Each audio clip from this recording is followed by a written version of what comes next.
Veuillez m'excuser. Chers participants, bon après-midi à vous tous et bienvenue au séminaire d'aujourd'hui sous le nom L'esthétique et innovation en dentaire au dentaire. Ce séminaire se tournera autour de la facette dentaire et Hollywood Smile entre rêve et réalité, gamification et application mobile, une nouvelle approche pour améliorer l'hygiène bucco-dentaire. Tout cela avec Dr Minusra Gassara et Dr Sarah Nasri, dentiste en Tunisie.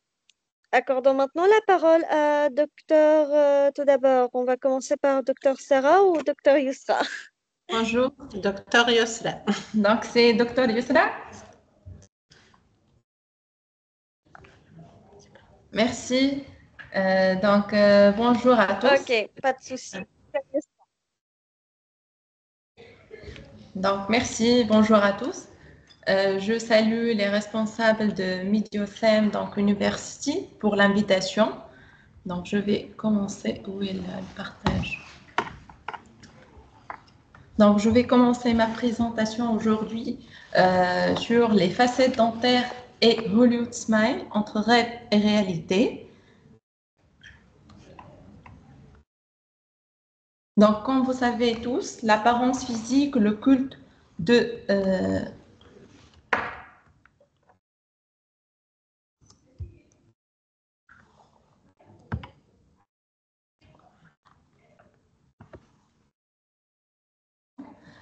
comme vous savez tous, l'apparence physique, le culte de la beauté et la recherche de l'éternelle jeunesse sont au cœur des préoccupations de notre société actuelle.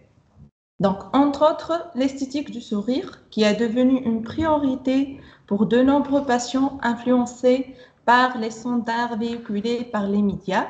Les facettes dentaires en particulier sont perçues comme une solution qui est rapide pour obtenir un Hollywood Smile, mais entre attentes idéalisées et contraintes cliniques, la réalité est souvent plus complexe. Donc, ce séminaire propose un regard critique et éclairé sur les indications, les limites de cette approche. Donc, tout d'abord, on va commencer par une définition d'une facette. Qu'est-ce qu'une facette? Une facette, c'est une restauration pelliculaire, c'est un artifice prothétique qui est fin, qui nécessite une préparation minime juste une face de la dent, la face vestibulaire de la dent.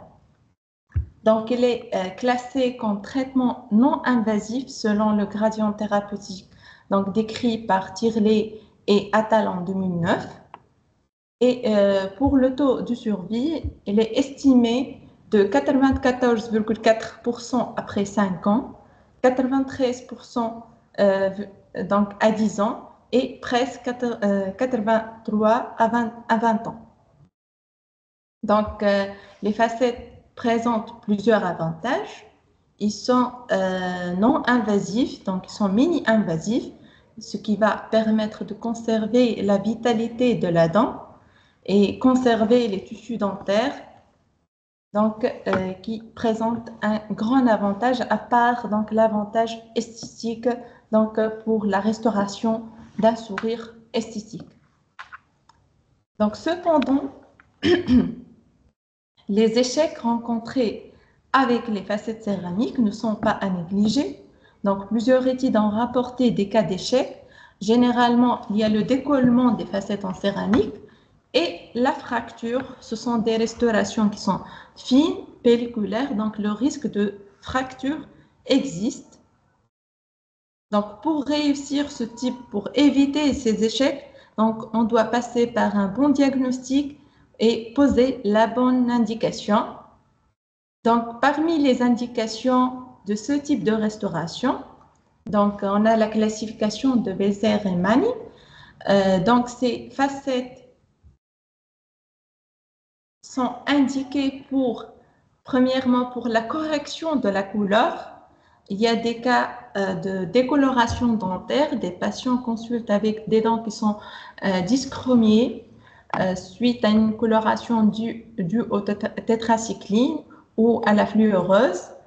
Il y a aussi d'autres problèmes de forme, donc, où on indique les facettes dentaires pour la correction de la forme des dents, comme les dents conoïdes, les microdonties, donc les canines remplaçant une latérale, la fermeture des diastèmes, aussi c'est un motif très fréquent, les triangles noirs, l'allongement des bords libres. Donc, dans tous ces cas, on peut indiquer les facettes pour la correction de la forme. Aussi, il y a les anomalies de structure. Donc, ces anomalies, on a premièrement la fracture coronaire étendue. Donc, surtout à un âge précoce, suite à des traumatismes, les enfants sont exposés à des chutes et surtout la fracture du bord libre des incisives centrales, donc qui sont restaurées par de la résine composite, mais cette résine, avec le temps, change de couleur. Donc, généralement, à l'âge de 20 ans, on indique les facettes en céramique pour corriger cette fracture. Les facettes en céramique présentent l'avantage de biocompatibilité et la stabilité de couleur à long terme. Donc, deuxième type d'anomalie de structure, on a les érosions qui sont dues au reflux gastrique, les amélogenèses imparfaites, les malformations congénitales et acquises de l'émail, donc l'émiage. Donc, il y a plusieurs anomalies de structure et c'est le médecin dentiste qui juge est-ce qu'on peut indiquer ou non une facette dentaire dans ces cas. Il y a aussi d'autres indications comme les anomalies de position. Généralement, les anomalies, les malpositions légères peuvent être traitées par les facettes en céramique, surtout lorsqu'ils sont associés à d'autres anomalies, par exemple de couleur. Mais généralement, lorsqu'on a une malposition, la meilleure thérapeutique, c'est le traitement orthodontique. Donc, commençons. Vous voyez ici des exemples des cas cliniques avec une coloration des dents. Donc, il y a plusieurs causes de décoloration et selon la sévérité de la décoloration, on va indiquer le traitement. Donc, face à une décoloration dentaire, on peut indiquer soit une microabrasion, macroabrasion, un éclaircissement. Donc, juste lorsqu'on a une décoloration minime ou modérée, on peut indiquer juste un simple éclaircissement. Lorsque la décoloration elle est plus sévère, on opte à des facettes dentaires.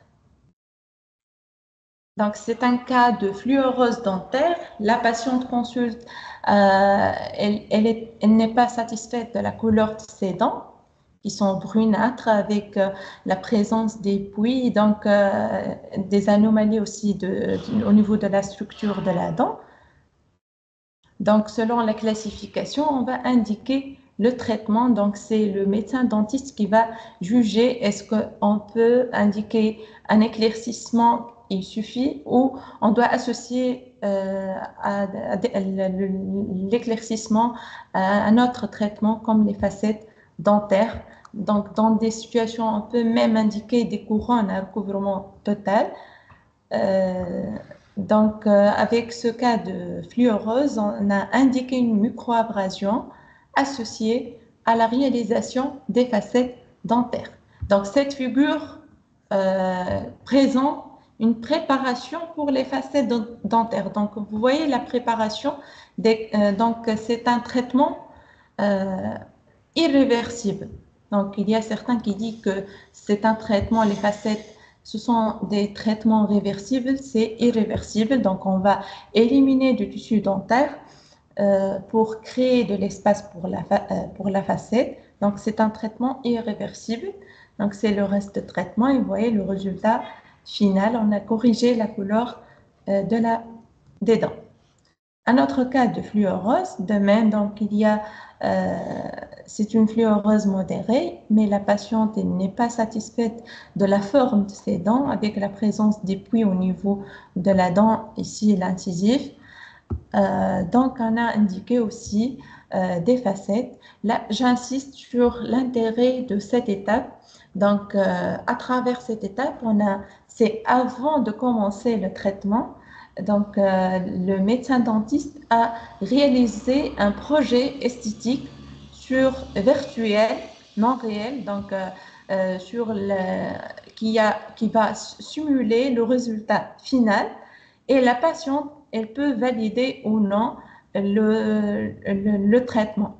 Elle va valider donc le projet prothétique avant de commencer la préparation qui est une étape irréversible. Donc, c'est très important la communication du patient avec le praticien avant de commencer le traitement.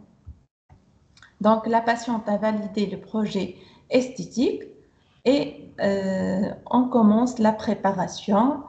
Donc, la prise d'empreinte, le choix de la couleur, on va choisir la couleur convenable. Donc, on va prendre l'avis toujours du patient. La réalisation par CFAO, donc fabrication assistée par ordinateur des facettes, la réalisation des facettes et, comme vous voyez ici, le résultat final. Donc, troisième cas, c'est un cas de diastème. Donc, c'est un motif très fréquent. Beaucoup de patients consultent pour la fermeture de leur diastème avec des facettes en céramique, mais les diastèmes diffèrent. Donc, deux figures, deux cas de diastème, mais pour le premier cas, c'est un diastème minime de 1 mm.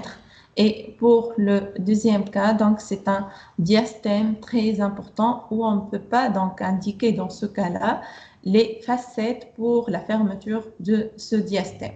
Donc les facettes en céramique généralement indiquées là où on a un diastème donc de petite taille. Et si aussi on a un problème de couleur au niveau des dents, mais toujours la meilleure thérapeutique dans les cas de diastème, c'est la fermeture des diastèmes par un traitement orthodontique sans toucher les dents. Donc, dans les cas de diastème large, on indique un traitement orthodontique. Par exemple, dans ce cas-là, cette patiente âgée de 25 ans qui a consulté avec un grand diastème, on a indiqué une répartition des espaces par un traitement orthodontique et puis la fermeture des diastèmes par des facettes. Donc, c'est l'association d'un traitement orthodontique et les facettes. Donc, c'est le médecin dentiste qui va vous conseiller pour choisir donc, le traitement convenable à votre situation clinique. Autre anomalie, les anomalies de forme, les dents conoïdes ou résiformes, ces dents-là. Donc, on indique généralement les facettes collées pour restaurer ces dents. Donc, vous voyez le résultat final. Par contre, il y a donc des contre-indications à ces facettes dentaires. Donc, il faut faire attention. On peut indiquer donc les facettes dans des situations où le patient il est motivé. Donc, la manque d'hygiène, c'est une contre-indication aux facettes céramiques. Donc, il faut que le patient soit bien motivé. Aussi, l'état parodontal, donc un cas pareil, on ne peut pas s'amuser à indiquer donc, une facette sur l'incisive centrale ou sur les dents. Donc, la racine, elle est dénudée, la dent, elle est dénudée. Donc, il faut donc traiter le parodonte, il faut traiter, restaurer les dents. Et dans ce cas, on ne peut pas indiquer même une autre restauration prothétique. Le tabac, donc, c'est une contre-indication aussi pour les facettes en céramique. On risque d'avoir une décoloration à long terme au niveau du joint. Donc, c'est une contre-indication relative aux facettes en céramique. Aussi, les malpositions majeures, les diastèmes importants, ce sont des contre-indications aux facettes. Ils vont donner un résultat n'est pas esthétique. Aussi, si on va indiquer dans ces cas des facettes en céramique, on risque de mutiler la dent, on risque de dépulper la dent. Donc, il ne faut pas consulter si quelqu'un a une malposition sévère ou un diastème très important, il ne faut pas consulter un médecin dentiste pour réaliser des facettes, mais plutôt il faut réfléchir à réaliser un traitement orthodontique. C'est plus conservateur.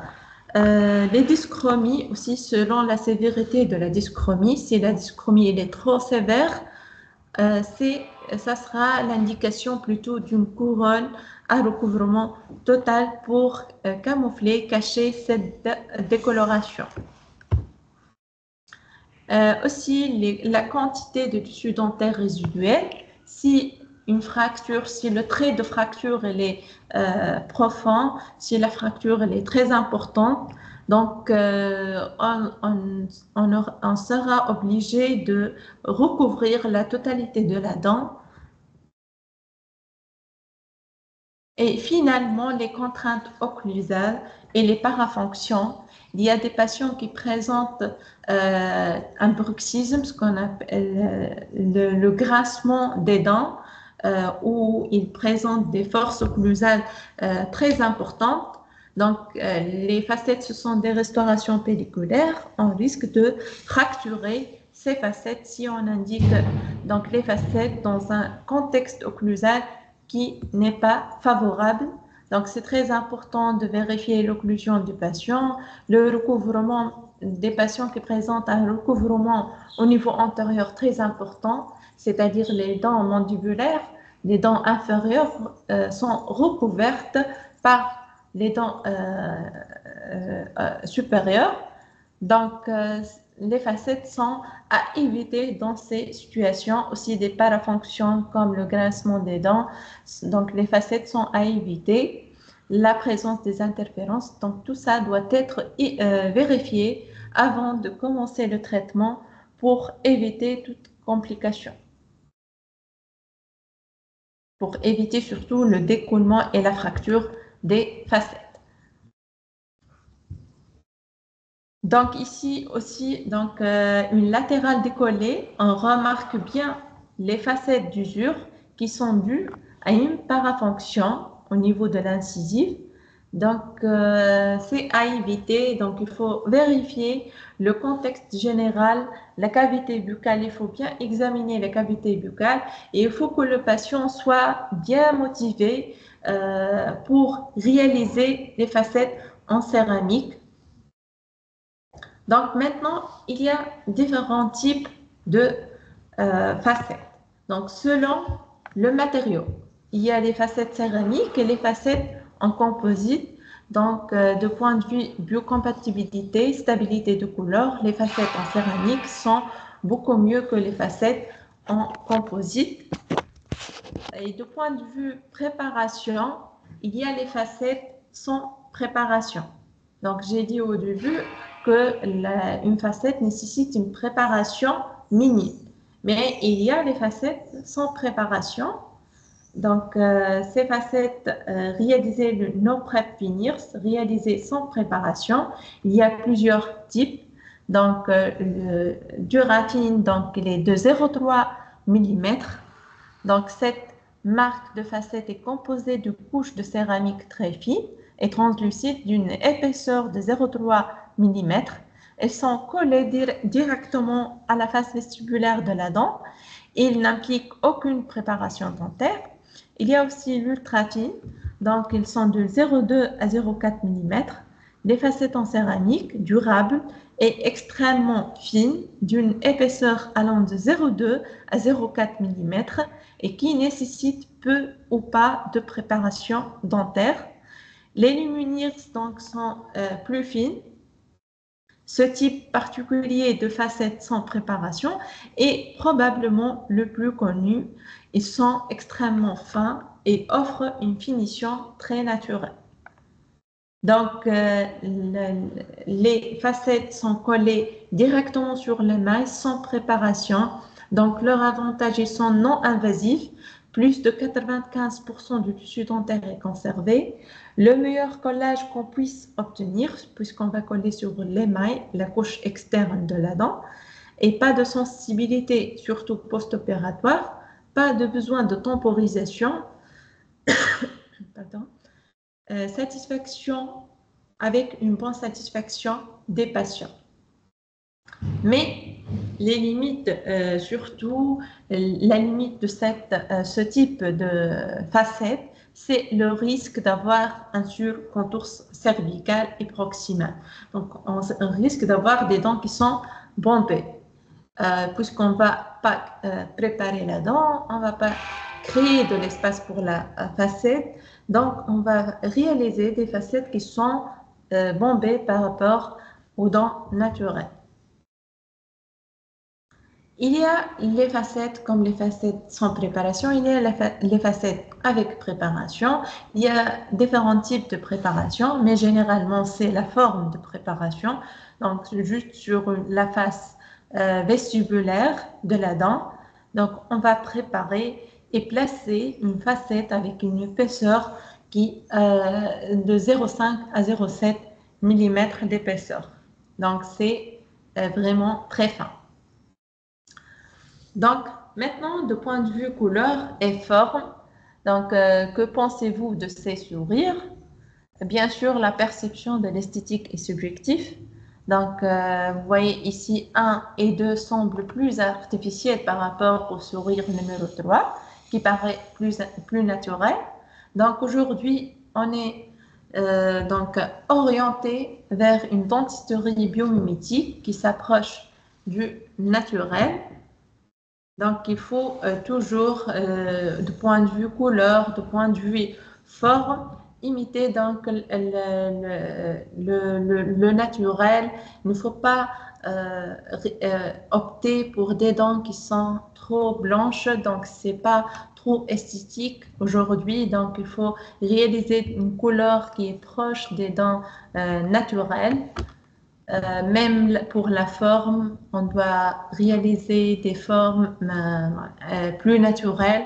Donc, il faut éviter les formes plates, rectangulaires. Donc, il faut s'approcher au maximum du naturel pour avoir un résultat esthétique qui passe inaperçu.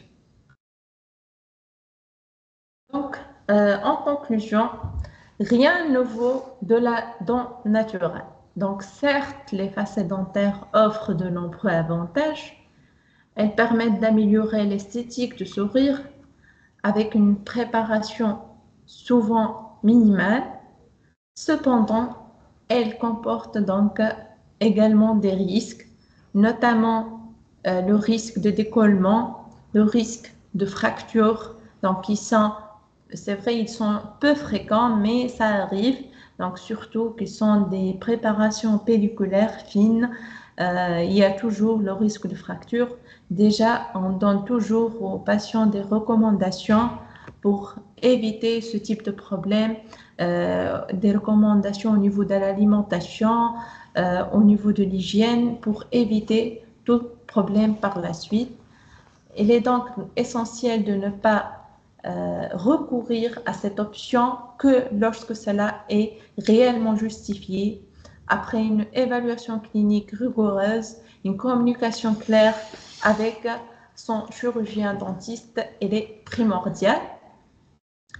Et enfin, il convient de rester critique face aux influences des réseaux sociaux, notamment Instagram, où certaines publications relèvent davantage de la publicité que de la réalité scientifique. Et merci.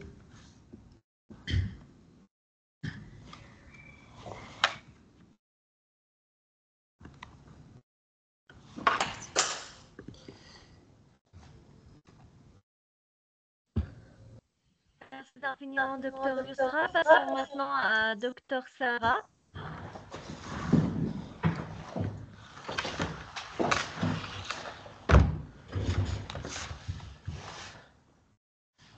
D'accord.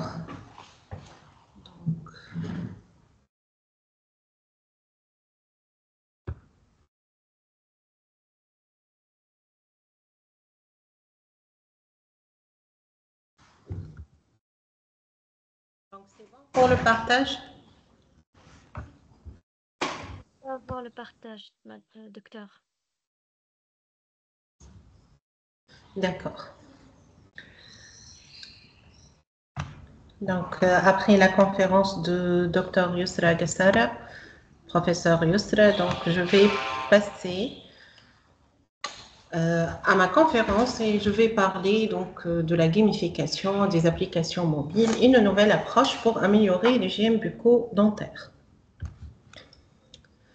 L'hygiène bucco-dentaire joue un rôle fondamental dans le maintien de l'état de santé général. Désolée de vous interrompre, docteur, désolée de vous interrompre, mais nous ne pouvons pas voir le partage jusqu'à maintenant.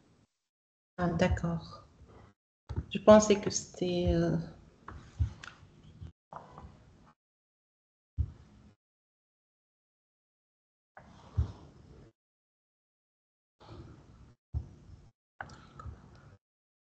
Voilà, c'est clair. D'accord. Donc, on revient.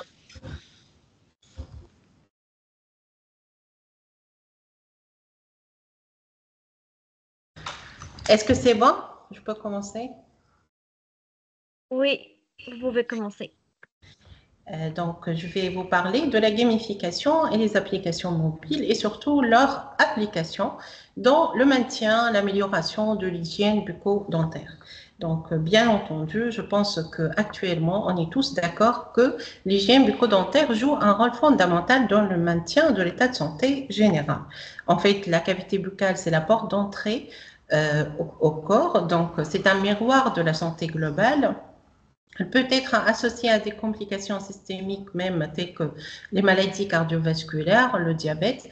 Et récemment, il a été démontré selon des études réalisées à grande échelle qu'un mauvais état de santé bucco-dentaire est lié même à la maladie d'Alzheimer. À l'inverse aussi, certaines maladies générales peuvent avoir des répercussions directes sur la santé bucco-dentaire. Donc, il est essentiel d'adopter une approche intégrée où la prévention et le suivi régulier de la santé orale s'inscrivent dans une démarche globale. Donc, ceci concerne bien sûr les patients et même les personnels de santé bucco-dentaire.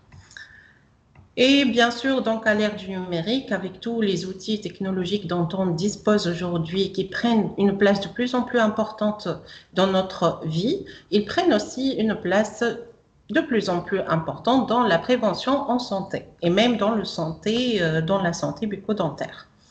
Alors, je vais parler aujourd'hui des approches innovantes les plus prometteuses, peut-être vous donner une idée sur ce que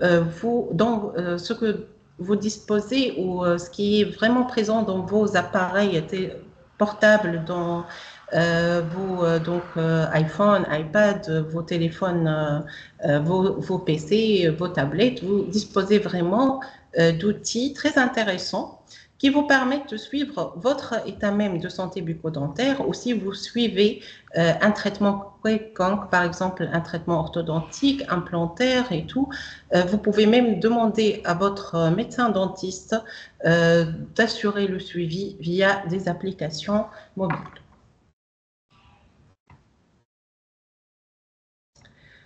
Donc, le smartphone, un objet démocratisé, devenu outil de travail dans de nombreuses professions, dans les professions médicales et dans le baromètre annuel de 2016 du Conseil national de l'Ordre des médecins français, il a été démontré que 58% des médecins français utilisaient des applications médicales. Certainement, vous avez tous entendu parler de certaines notions telles que la e-santé, la télédentisterie, la gamification. Donc, je vais, avant de commencer, définir ces nouveaux concepts indispensables à connaître. La e-santé, elle est décrite comme le numérique au service du bien-être des personnes. Elle inclut par exemple le traitement des patients, la recherche, l'éducation des professionnels de santé, le dépistage de pathologies, la surveillance de la santé publique. Et elle englobe donc la télémédecine, qui est un concept plus ancien et qui définit tous les moyens de télécommunication permettant la réalisation de prestations de santé et l'échange d'informations médicales correspondantes à distance. Alors, par définition, c'est une pratique de la médecine par l'intermédiaire des ZENTIC. Et je présume que vous connaissez tous donc, cette abréviation qui veut dire Nouvelle technologie de l'information et de la communication. Donc, la télémédecine est soumise aux mêmes principes éthiques et déontologiques et aux mêmes exigences de qualité que tout autre acte médical. Et elle comprend 5 domaines. La télé-expertise, la télé-expertise, donc d'abord le préfixe télé, il fait référence à une action effectuée à distance. En fonction de cette dernière, elle peut donc être définie de 5 façons. La télé-expertise qui permet à un médecin de solliciter en temps réel l'avis d'un ou de plusieurs confrères spécialistes. La téléconsultation qui est une consultation à distance, c'est-à-dire entre un patient et un médecin, avec l'assistance d'un autre médecin ou un autre professionnel de santé. C'est l'exemple de la consultation pour les personnes âgées. La télésurveillance, elle permet à un médecin d'interpréter les données télétransmises du patient, collectées par celui-ci ou par un autre professionnel de santé. C'est l'exemple des applications de télésurveillance, par exemple les pacemakers cardiaques ou même les défibrillateurs automatiques, la télésurveillance des dialyses. La téléassistance, elle permet à un médecin d'assister à un autre professionnel de santé lors de la réalisation d'un acte à distance. La téléchirurgie, par exemple, peut être considérée comme telle lorsqu'un chirurgien guide les gestes d'un autre moins expérimenté. Donc, c'est vraiment un concept très intéressant et de plus en plus utilisé dans les hôpitaux de renommée. La régulation médicale aussi par le SAMU, qui est une forme particulière de téléconsultation où le médecin régulateur doit juger du caractère urgent d'un appel en faisant un premier diagnostic par interrogatoire. Et bien sûr, il peut adapter donc l'approche qu'il va utiliser. La santé, c'est un concept aussi qui a été défini pour la première fois en 2005 par Robert Stepanian à l'Université de Londres. Il est défini donc comme l'utilisation d'Internet, des moyens de communication mobile en santé, puis en 2009 par l'OMS, le WHO, comme un domaine couvrant la santé basé sur les outils mobiles tels que les smartphones, les tablettes, le PDA, Personal Digital Assistant, et tout autre outil sans fil. Donc, l'utilisation du smartphone dans la santé, comme vous voyez, donc c'est tout un concept et qui a même sa définition par l'OMS. Smartphone, bien sûr, on connaît tous nos smartphones, mais pourquoi pas avoir une idée sur l'historique de développement de ces appareils dont on ne peut plus donc se débarrasser. Le smartphone, donc, c'est un outil qui ressemble à un mini-ordinateur, disons, qui, grâce à un système d'exploitation spécifique, et que l'iOS pour l'Apple, Apple pour, ou l'Android pour Samsung, il peut exécuter différentes applications. La saisie des données, bien sûr, pas comme pour les ordinateurs, elle s'effectue par un écran tactile ou plus rarement par un clavier ou par un stylet. La plupart des applications nécessitent une connexion Internet, Wi-Fi et des données mobiles, bien entendu.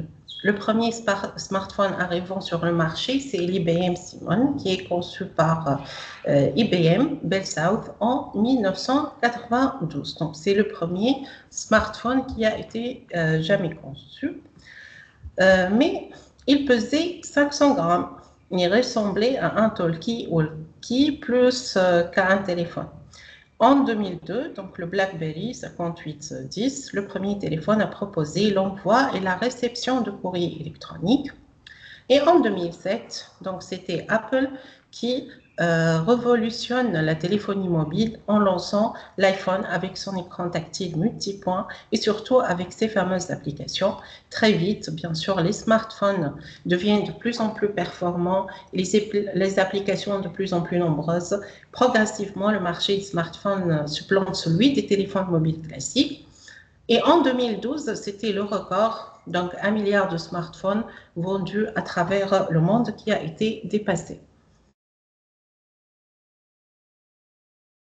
Passons maintenant à la définition d'application mobile. Donc, je ne vais pas trop tarder là-dessus, mais on peut dire que en 2015, on a décrit 100 000 applications médicales qui ont été proposées, jusqu'à 300 000 en 2020. Donc, vous voyez l'évolution en 10 ans, c'est déjà donc gigantesque.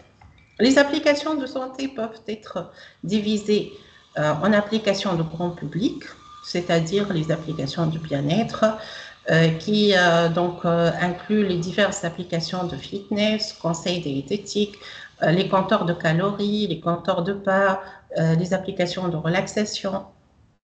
Et puis, il y a les applications mobiles médicales destinées aux patients autonomes qui permet de contrôler l'état de santé à domicile. Par exemple, il y a des balances connectées, des appareils à glycémie qui renvoient donc les valeurs de glycémie ou de tension artérielle à nos médecins sur le champ. Les applications médicales destinées aux professionnels de santé qui sont donc des aides au diagnostic, à la prescription, à l'organisation de l'activité en général. Donc, dans cette conférence, nous allons nous intéresser aux deux derniers types d'applications et qui sont spécifiques à la médecine dentaire. Les applications médicales destinées aux patients autonomes leur permettant de contrôler leur état de santé bucco-dentaire à domicile. Et ici, donc, je vais parler surtout des applications permettant de coacher ou monitorer un traitement orthodontique. Bien entendu, un traitement orthodontique dure plusieurs années, nécessite l'implication de l'enfant ou de l'adolescent pour obtenir des résultats durables. Ce genre d'application accompagne l'enfant et même ses parents au jour le jour tout au long du traitement orthodontique, participant ainsi à sa réussite. Par exemple, cette application, l'application Mon Coach Ortho, elle propose une forme interactive et ludique adaptée à l'univers des jeunes, un panel complet d'outils de pilotage, de suivi de traitement, tout en facilitant le partage d'informations entre tous les intervenants, à savoir les parents, l'orthodontiste, le chirurgien dentiste et le cas échéant, l'orthophoniste. Dans le secteur même orthodontique, le Dental Monitoring, donc c'est une plateforme conçue par une start-up française. On y suit les traitements en cours ou terminés à travers une reproduction en 3D de la bouche du patient grâce à des scans réguliers. Des scans, cela veut dire qu'on réalise des empreintes optiques à un X temps. Donc, on va suivre l'évolution grâce à ces scans. Il existe aussi tout un volet sur l'hygiène bucco-dentaire, notamment pour la motivation des enfants au brossage, citant par exemple Pokémon Smile, Ben le Koala ou encore Magic Timer, dont on peut deviner l'efficacité sur les enfants. Prenons des exemples. Le Pokémon Smile, par exemple, donc il prend pour public cible les jeunes enfants.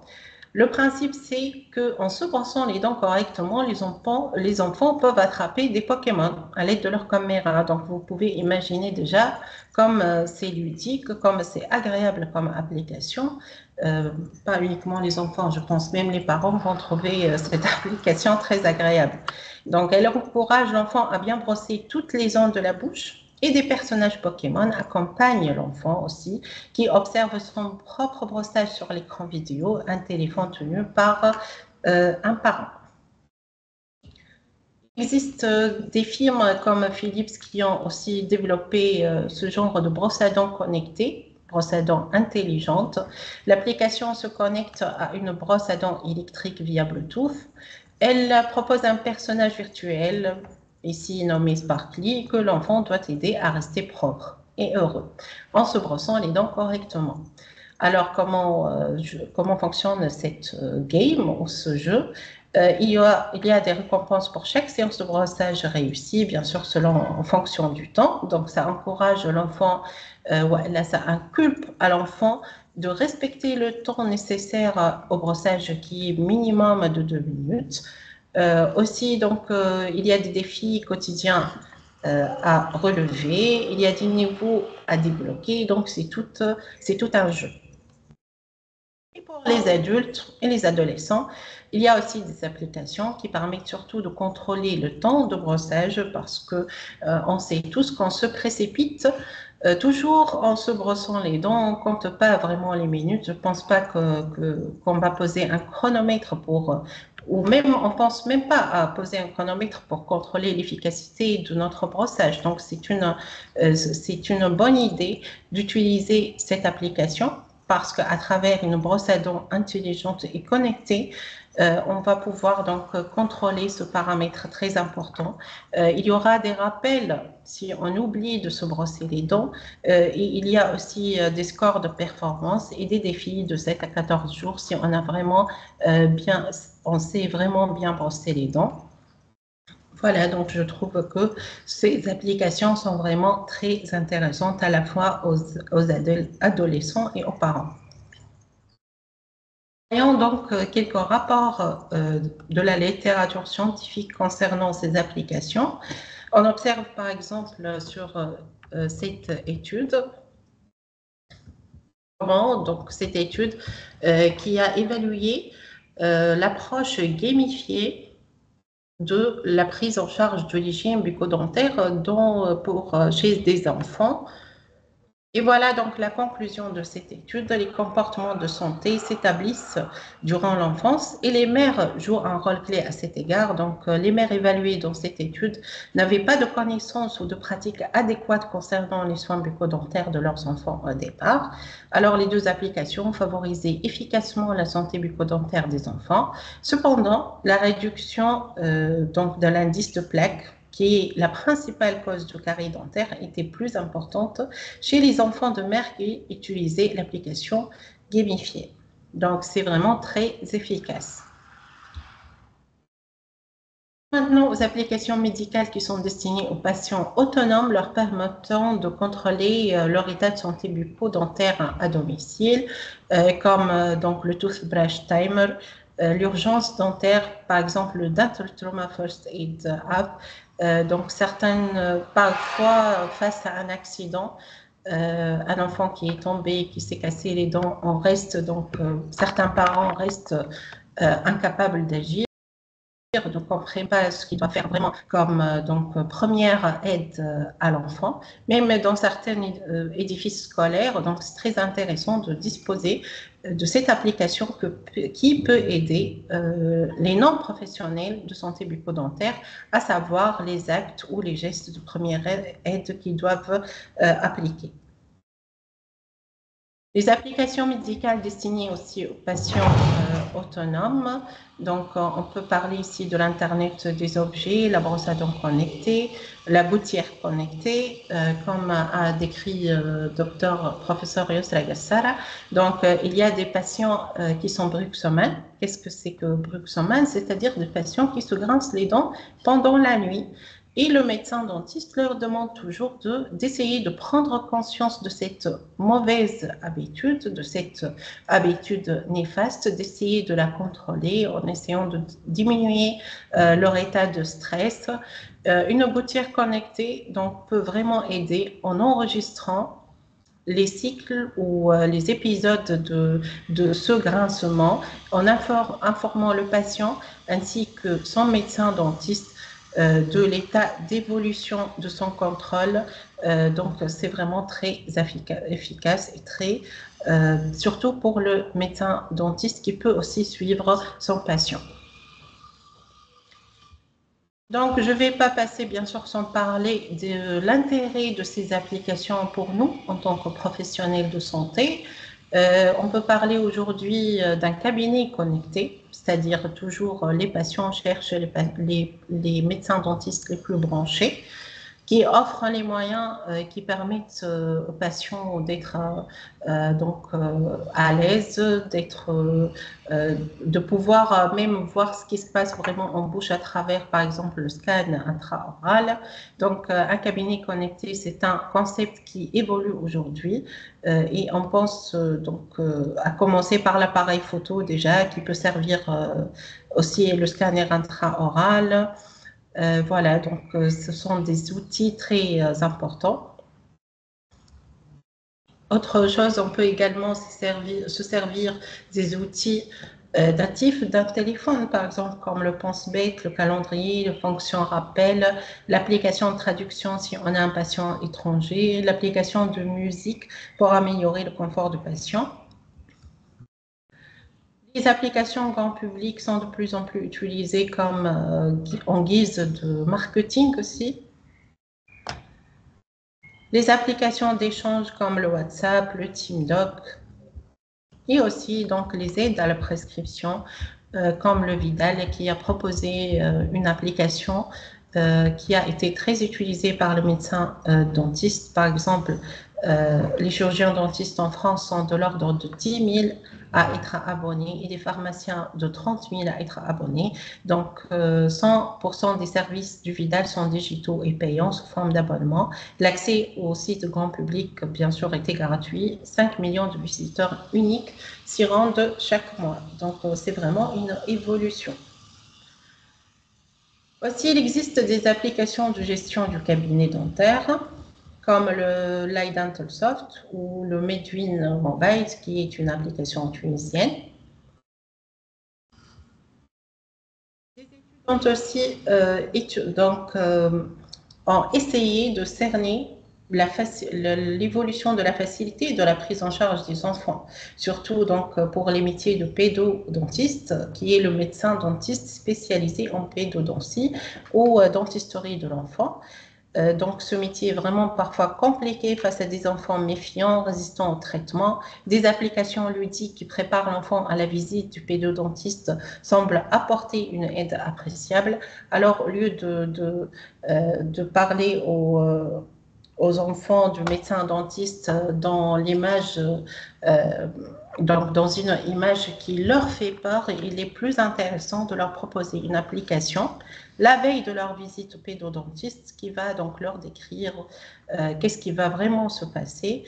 Par exemple, ici, l'application Little Lovely Dentist qui a été décrite.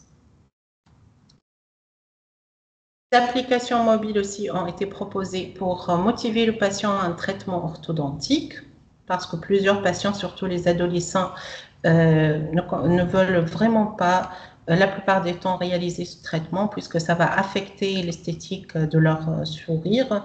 Les soins de santé mobiles peuvent être utilisés comme intervention adjuvante pour améliorer le résultat de traitement chez les patients suivant le traitement orthodontique fixe.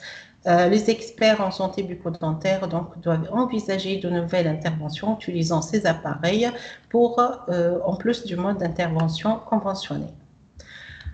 Les applications de conception de sourire est aussi un autre mode de motivation des patients. Donc, par exemple, pour les cas de facettes en céramique, comme a décrit Dr Yusra, au lieu de passer directement à l'acte, on peut simuler le résultat sur ces applications, montrer aux patients qu'est-ce que ça va donner notre traitement vraiment, mais sur une photo modifiée de leur sourire. Donc, ils voient comment ce nouveau sourire va se retentir sur leur esthétique du visage.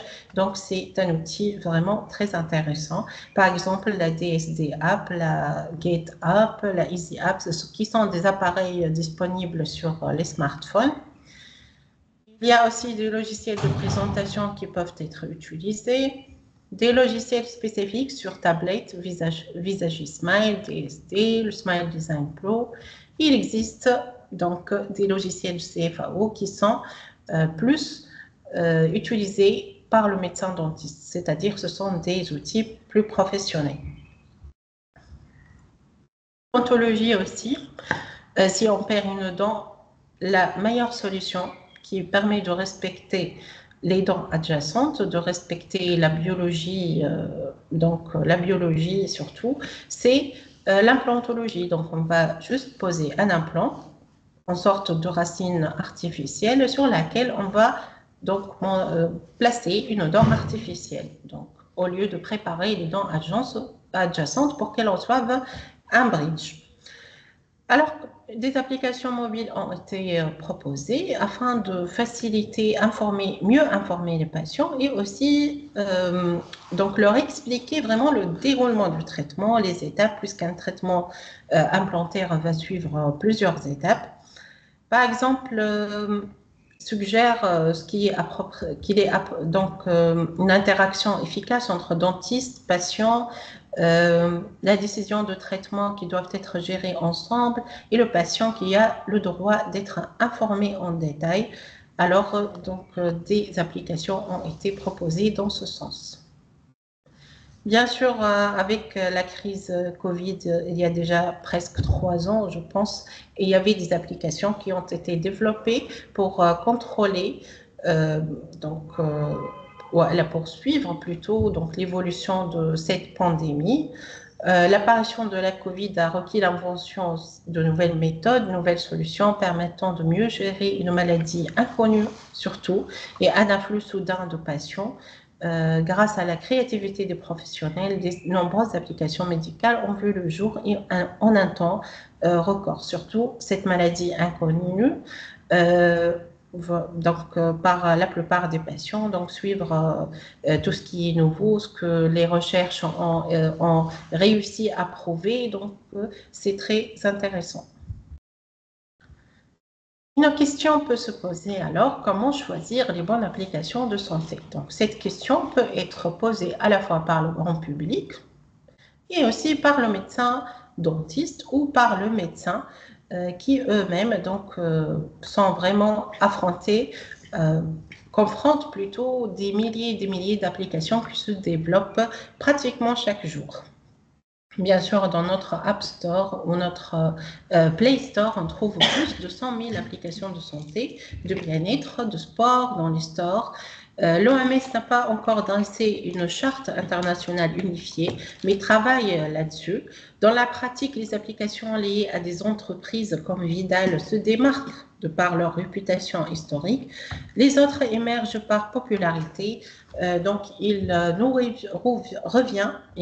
revient de s'appuyer sur ses compétences pour déterminer l'utilité d'une application. On peut lire donc les revues qui sont présentes sur Internet pour voir ce qui est vraiment intéressant. On peut même essayer l'application, puisque la plupart des applications proposent des périodes d'essai gratuites pour savoir ce qui va avec nos besoins. Il y a donc une réelle nécessité non seulement d'utiliser le smartphone à la hauteur de ce qu'il peut apporter dans le cabinet dentaire et pour le patient, mais aussi de connaître le marché pour pouvoir répondre aux questions de nos patients et à vos questions. Par contre, la FDI, elle a posé des normes à respecter. La FDI, c'est la Fédération dentaire internationale. Elle a posé des normes à respecter lorsqu'on pense concevoir une application mobile ou de santé, l'utiliser ou recommander à des patients. Donc, on peut citer, c'est que les droits des utilisateurs ont la priorité absolue. Les applications de santé bucco-dentaire doivent être développées de façon éthique surtout, sans porter atteinte à la santé, au bien-être des utilisateurs et doivent toujours respecter les réglementations locales et nationales. Et international, bien sûr. Les applications devraient être développées en suivant de strictes règles et normes d'ingénierie, de sécurité, de conception, afin de protéger les données personnelles des utilisateurs. Donc, la protection des données personnelles, c'est un sujet très, très débattu de nos jours. Et le stockage devrait être le mieux crypté possible pour éviter les attaques accidentelles ou intentionnelles de piratage ou d'hameçonnage. Le contenu des applications devrait être entièrement examiné et révisé par les professionnels de santé bucco-dentaire ou recevoir l'approbation d'entités professionnelles comme les conseils nationaux des médecins dentistes, des médecins, des pharmaciens, mais aussi des universitaires et régulatrices connues et être appuyé par une documentation scientifique indépendante avant sa mise à la disposition des utilisateurs. Toute application utilisée pour diagnostiquer et traiter une maladie ou modifiant l'état de santé d'une personne devrait être considérée comme un dispositif médical. Donc, elle doit être soumise à l'ensemble des réglementations prévues pour ce type de dispositif. L'utilisateur doit être averti qu'une application ne constitue pas une alternative au diagnostic et au traitement prodigué et par un professionnel qualifié, bien sûr, mais elle doit être surtout utilisée pour le suivi par le médecin. Et les applications ne doivent pas contenir des publicités, bien sûr. Alors, pour conclure, le smartphone, c'est un outil le plus récent de la télémédecine et de ce fait, il est en constante évolution avec de plus en plus de fonctionnalités. Il y a une réelle perspective que la télémédecine, la gamification soit un puissant moyen de réduction des inégalités d'accès aux soins, tant sur le plan géographique que sur le plan social. Donc, il faut vraiment profiter de ces technologies de l'information, de la communication et surtout pour sa santé, sa propre santé, qui est donc notre atout majeur. Merci pour votre attention.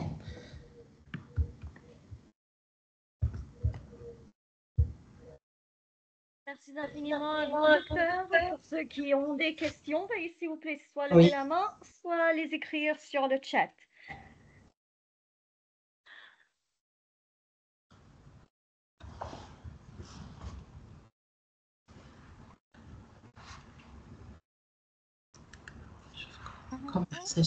On répète. Oui. Pour ceux qui ont des questions, vous pouvez bien sûr les poser, soit en levant la main, soit en les écrivant sur le chat.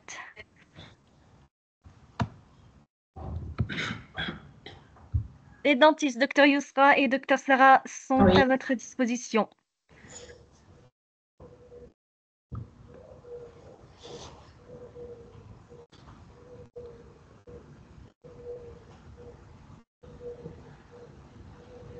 Alors là, je pense que tout est clair. Il n'y a pas de questions. Ah voilà, Dr Coates voudrait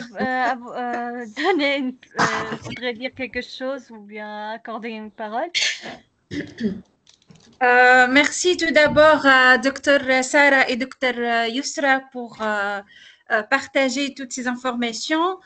Ma question, c'est est-ce que c'est possible vraiment pour nous comme université en ligne et on a déjà un clinique en ligne qui donne des consultations en ligne, est-ce que pour la médecine dentaire, est-ce qu'on peut faire, à quel point on pourra faire des consultations en ligne dans les médecines dentaires?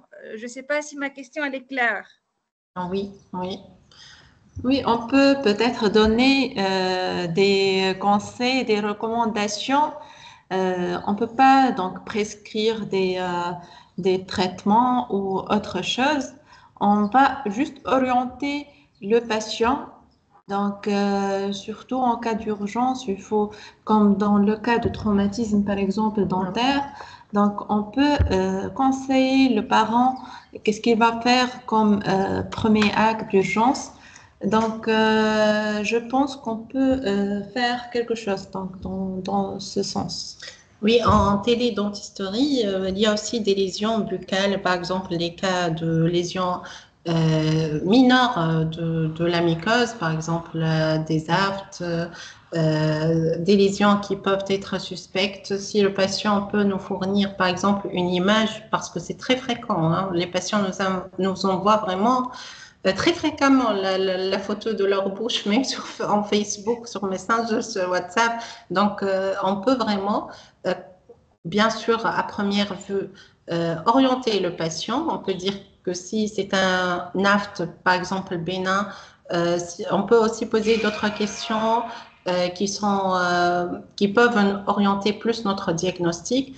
On ne peut pas jamais être sûr, bien sûr, à distance. Il faut toujours compléter cette téléconsultation, si on peut dire, par une vraie consultation sur place. Donc, ça doit être toujours complété par des examens radiologiques, des examens in situ. C'est plutôt donc pratique notre métier. Donc, il y a des urgences, des situations d'urgence, là où on doit vraiment pratiquer. On doit effectuer un acte. Par exemple, il y a des situations de pulpite ou autres, on ne peut pas vraiment ni prescrire. La prescription ne va pas suffire. Il faut passer à l'acte. Dans ce cas, on peut conseiller le patient de passer voir un médecin dentiste le plus tôt possible. Mais dans les cas de traumatisme, c'est vraiment très pratique parce que c'est crucial. Si un fragment de la dent d'un enfant qui est retrouvé par les parents, s'il a l'information qu'il doit, par exemple, la conserver dans du lait ou dans la salive du patient, il va vraiment sauver la dent de son fils. S'il n'a pas cette information, il va donc perdre une partie importante de la dent de son enfant et c'est vraiment dommage. Aussi pour les dents luxées, parce qu'une dent peut être luxée et peut être remise en place. Si en téléconsultation, on peut expliquer ça aux patients, aux parents. Donc, ça sera vraiment très pratique, très utile. Et bien sûr, il doit consulter dans l'heure qui suit ou dans les quelques heures qui suivent. D'accord. Et maintenant, pour le futur, merci beaucoup pour la réponse. Donc, est-ce qu'on peut imaginer, par exemple, peut-être une collaboration entre les professionnels dans la médecine dentaire et les ingénieurs ou bien les professionnels dans les programmations, le IT, pour avoir un jour des applications ou bien des robots programmés, bien sûr en collaboration, je dis bien, entre les ingénieurs et les médecins, pour avoir des applications, bien des robots qui peuvent vraiment faire la consultation. C'est-à-dire, moi, je peux acheter des appareils pour faire au lieu de passer à un médecin, je peux utiliser les appareils moi-même, puisque les appareils sont déjà programmés par les médecins et les ingénieurs. Est-ce que ça sera possible? Est-ce qu'on peut imaginer quelque chose comme ça? Bon. Oui. À l'antenne, on arrive à ça, je pense. En réalité, dans des pays comme la Chine, le Japon, on y travaille déjà. Il y avait des robots qui ont été proposés, qui effectuaient des actes, même de préparation. Donc, une préparation sur une dent, une préparation programmée, la quantité de tissu qu'il va enlever ce robot, l'axe de préparation et tout, donc, ont été programmés et ont été utilisés. Et donc, des études sont encore en cours d'essai de réalisation. Cependant, il y a toujours le côté humain, donc c'est très important. D'une part, l'empathie, c'est-à-dire un robot face à un patient. Je ne pense pas que tous les patients seront vraiment à l'aise pour être déjà traités par un robot. Cela, si on parle d'un robot, pas d'un appareil. Par contre, des appareils qu'on peut utiliser nous-mêmes, c'est-à-dire un patient peut utiliser à domicile, je pense que ceci peut être réservé, par exemple, à un simple détartrage, peut-être à des soins simples de polissage et tout. Blanchiment, peut-être. Oui, le blanchiment, mais le blanchiment, il y a vraiment une grande controverse puisque il y a des dosages, des concentrations à respecter. Le blanchiment peut avoir des effets vraiment secondaires néfastes sur les dents. Le blanchiment implique une perte de substance importante de l'émail dentaire. Donc, pour moi, le blanchiment, ça doit être impérativement contrôlé par un médecin dentiste. Donc, peut-être on va découvrir un appareil qui dose. On sait jamais. Oui, peut-être. Je ne sais pas, peut-être un jour, mais je pense pas que je serai convaincue. Donc, avec ChatGPT, je pense qu'on peut faire. Sinon, quoi d'autre?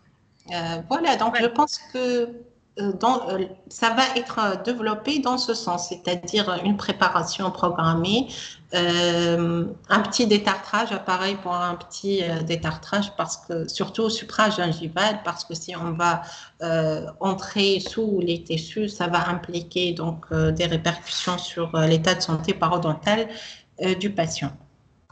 C'est à mon avis, donc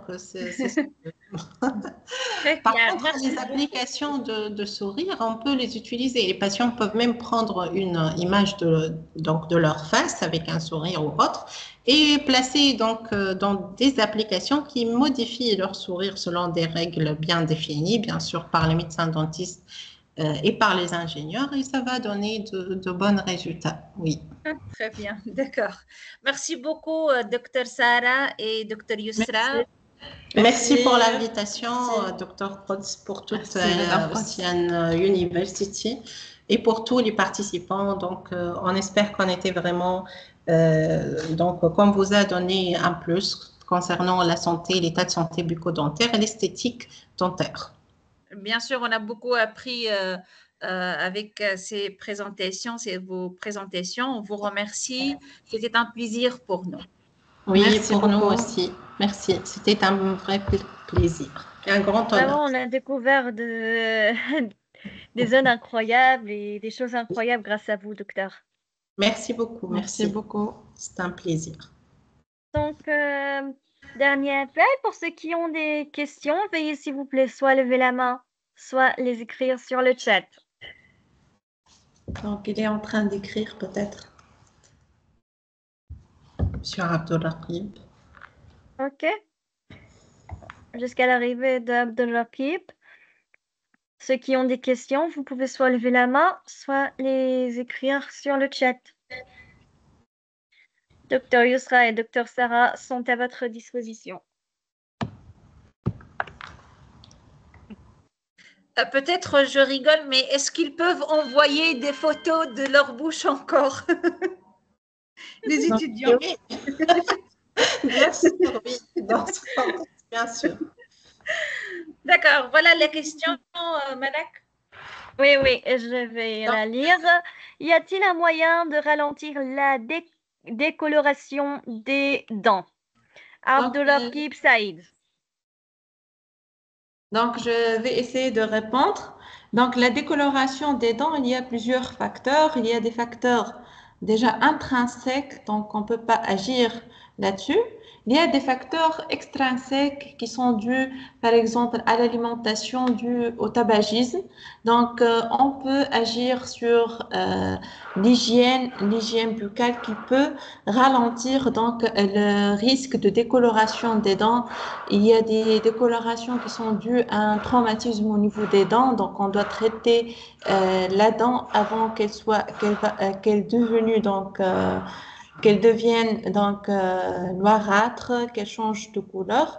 Donc avec ces moyens, on peut peut-être ralentir ou prévenir la décoloration des dents avant de passer au traitement. Oui, donc le point essentiel, c'est de contrôler son alimentation. Nous, en Tunisie, notre alimentation est vraiment colorée, hein. On a beaucoup de coloration, du rouge, Curcuma, du jaune, en plus du café, du thé, donc qui sont des habitudes inhérentes à notre société. Donc, si on peut contrôler ces habitudes, diminuer la coloration dans nos aliments. Même les colorants naturels, avec le temps, ils vont colorer les dents. Le café aussi, le thé. Donc, diminuer ces apports. Sinon, diminuer le temps de contact, c'est-à-dire essayer de toujours se brosser les dents après avoir donc consommé quelque chose de coloré. Bien sûr, on évite ceci avec le café et le thé puisque ce sont des produits acides. Donc, vaut mieux repousser le brossage des dents une demi-heure au moins, donc 30 minutes, et on se brosse les dents pour diminuer cet impact de coloration. Le tabagisme, bien sûr, c'est très néfaste, c'est très colorant. Même au niveau de la gencive. Donc, oui, ça implique même des colorations, un aspect noirâtre au niveau des gencives avec le temps. Voilà, donc c'est ce qu'on peut vraiment faire. Sinon, pour les facteurs intrinsèques, comme a déjà avancé Dr Yousra, on ne peut pas agir. Il y a des facteurs comme les dyschromies dues à des traumatismes. Et il y a aussi un facteur naturel, c'est la position dentinaire, c'est-à-dire lorsqu'on vieillit et avec l'âge, et il y a une apposition de tissu dentaire à l'intérieur de nos dents même qui va saturer plus nos dents. Donc, c'est un facteur dont on ne peut pas agir, on ne peut pas agir là-dessus, mais on peut surtout contrôler notre alimentation et notre hygiène bucco-dentaire.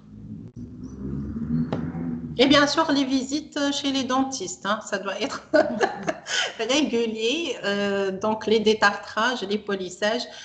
Concernant le détartrage, il y a des machines qui sont vraiment proposées, qu'on a vues sur Facebook dans le marché, donc pour détartrer, donc éliminer les blocs de tartre. Mais je dois donc faire le point là-dessus, c'est que c'est juste pour le tartre qui est supragingival, c'est-à-dire visible, mais il y a du tartre. Lorsqu'il y a du tartre supragingival, il y a aussi le tartre infragingival, c'est-à-dire dans le sulcus, donc qui est à l'intérieur. Et si vous le manipulez, vous aurez un saignement, des douleurs et tout. Donc, de préférence, faites une visite régulière chaque 6 mois chez le dentiste pour éliminer ces blocs de tartre et laisser cet appareil si vous voulez un rendez-vous ou autre chose. Donc, parce que ça implique pas vraiment un nettoyage professionnel.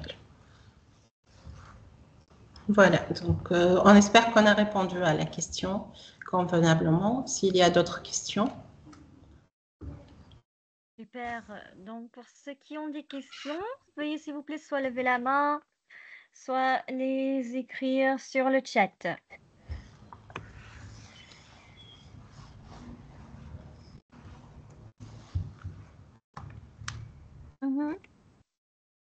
Qui ont des questions?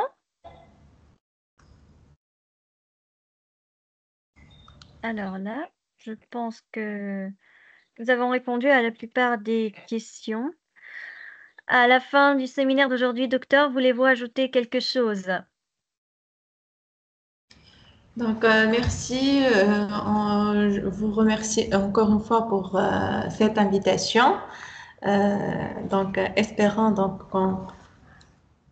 Docteur Kotz, docteur Malik, merci beaucoup donc, pour cette invitation. On répète notre remerciement à toute Mid Ocean University. Et voilà, donc on espère vous revoir encore une autre fois. Donc voilà, c'est tout. Merci infiniment à vous, docteur Yousra et docteur Sarah, pour tous vos efforts. Merci aux participants pour avoir participé au séminaire d'aujourd'hui, qui a été totalement exceptionnel. Et nous espérons également que vous avez eu beaucoup de bénéfications en ce séminaire, présenté par Dr Yousra Kassara, professeur agrégé en prothèse fixée, et Dr Sarah Nasri, assistante hospito-universitaire en prothèse fixée. Attention tout le monde, nous avons un certificat de participation. Veuillez s'il vous plaît vous inscrire via le lien envoyé sur le chat. Pas d'inscription, pas de certificat de participation. Vous pouvez également suivre les dernières actualités concernant les séminaires, formations, ateliers, concours et l'inscription au programme d'études de l'université via le compte officiel de l'université sur Facebook, le groupe WhatsApp des activités étudiants ou encore le site web de l'université. Merci à vous tous. Nous vous verrons dans nos prochaines activités ou encore ce soir avec le séminaire de la correction et la révision dans la traduction avec Dr Rima Bengalem, ou encore l'animation 3D en marketing qui aura lieu le 18 avril, ou encore le modèle d'affaires qui aura lieu le 19 avril. Et à tous nos étudiants de l'université Mid-Ocean, il y a un concours dont vous pouvez participer qui est le meilleur Reels. Les sujets santé et sport. Les conditions, vous devez être un étudiant de l'université. La vidéo doit être filmée sous forme verticale, comparable à la taille des vidéos de TikTok ou bien Instagram. Je pense que tout le monde j'espère que tout le monde a bien compris. D'accord? Elle doit être via votre portable, c'est-à-dire qu'elle ne doit pas être à partir d'une caméra professionnelle et bien sûr, elle doit être en bonne qualité, sans oublier ça. Et elle ne doit pas toucher les copyrights, les nuire. D'accord? C'est-à-dire que si vous nuisez les copyrights, oh là là, vous ne gagnerez pas vous ne pouvez pas participer là. Merci à vous tous. On vous souhaite une excellente journée. Au revoir.